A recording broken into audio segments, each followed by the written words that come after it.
I love this story. If you're creating sustainable fashion designs, then Twyg, Twyg, is inviting you to enter the 4th annual Twyg Sustainable Fashion Awards.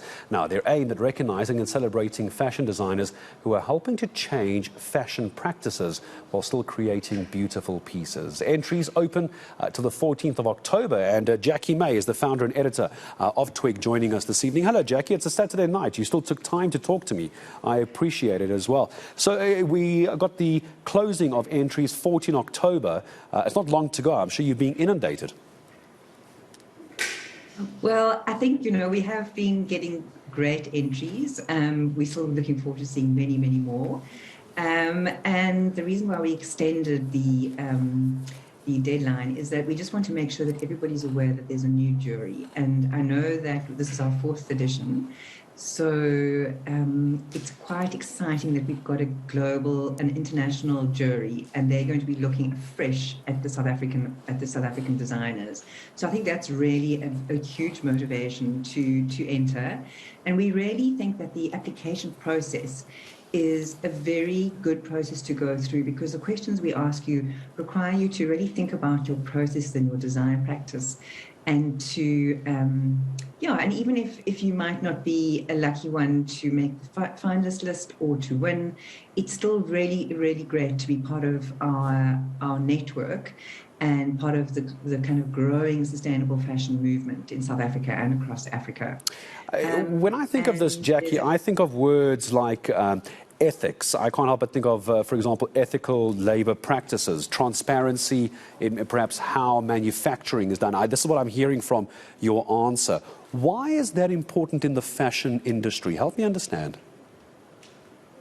Well, the fashion industry is notoriously unethical and notoriously unsustainable in terms of environment. So it has those twin issues. This is on a global scale. I mean, in South Africa, we've lost a hell of a lot of jobs because of the globalization of the textile industry. And along now with the master plan that's focusing, the government master plan for clothing and textile industry, which is focusing on the growth of the local industry, we're seeing a concerted effort and really some great steps that have been taken to bring home the textile industry, which is very, very exciting.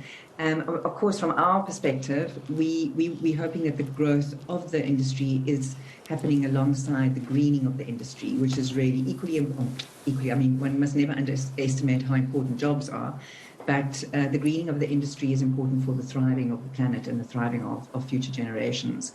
So ethics obviously is around labor practices, transparency in terms of where you're sourcing your products from and sourcing your fabrics from.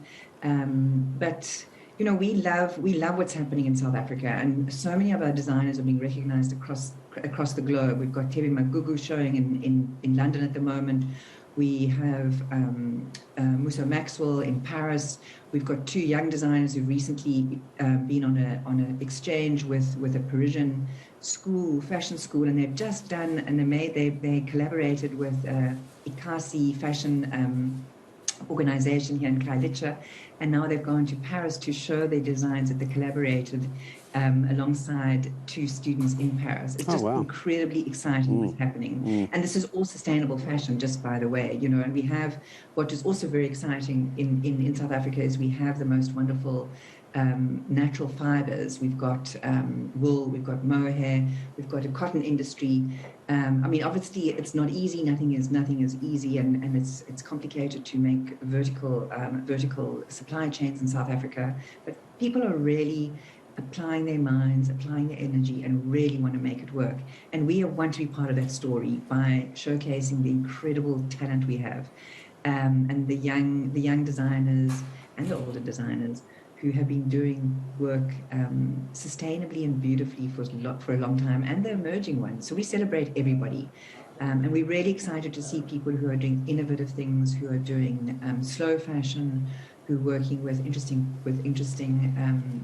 textiles, but also people who are making garments that are once off, that are, you know, that are really great quality, that will last a long time. And Jackie, it almost sounds like there's different categories involved in this, because you're describing all the different ways of using sustainable fashion, and I know that there are categories, and I suppose one way to get people involved is to put a bit of money behind this, some prize money as well, which you can talk about as you tell me about the categories, because this ends on the 14th of October, so you still got a bit of time.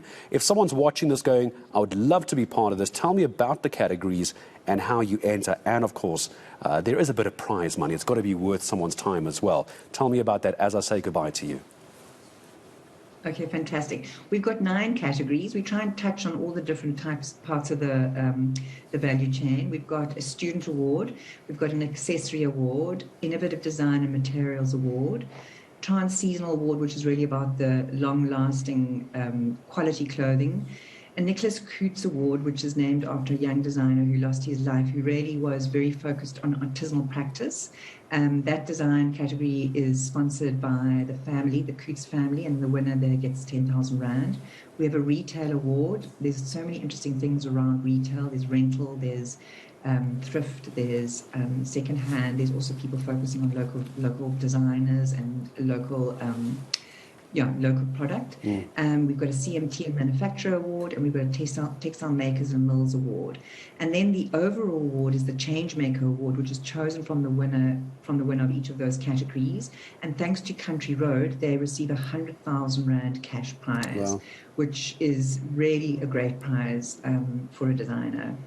And just help me understand as well, when we start talking about our local industry, I was going to just say goodbye, but I'm going to squeeze another minute or so out of this, Jackie, if you don't mind, because I'd like to get you and the winner of this on the morning show, the South African morning, after it all takes place. So you and I will follow up after the show, I think. When it comes to South Africa's sustainability of this, the problem is, do we have a big enough market to support sustainable fashion, or is it still quite niche? Well, I mean, that's one of the tricky parts of the work that we do. The 2 tricky parts are, part of being an advocate of sustainable fashion is slowing down consumption, which will affect manufacturing, which will affect job creation. So we really are not promoting that as much as, places in the global northward, because our priority in South Africa, I think, is job creation. So we would like to see jobs created in a way that is sustainable for not only the jobs, but also for the clothing that is produced. And to answer your first question is, yes, I absolutely do think that there's a market in South Africa for sustainable fashion. We all wear clothes. We all, we like fashion. And I think that the more we spread the news about how fashion should be responsible and ethical and sustainably and locally made, the bigger the market will grow. So I am very optimistic and positive about the market in South Africa. Yeah, they always say it's supply and demand, but I think in a case like this, you reverse it. You say demand and then supply as a way of sustainable fashion is concerned. And I wish you all the best.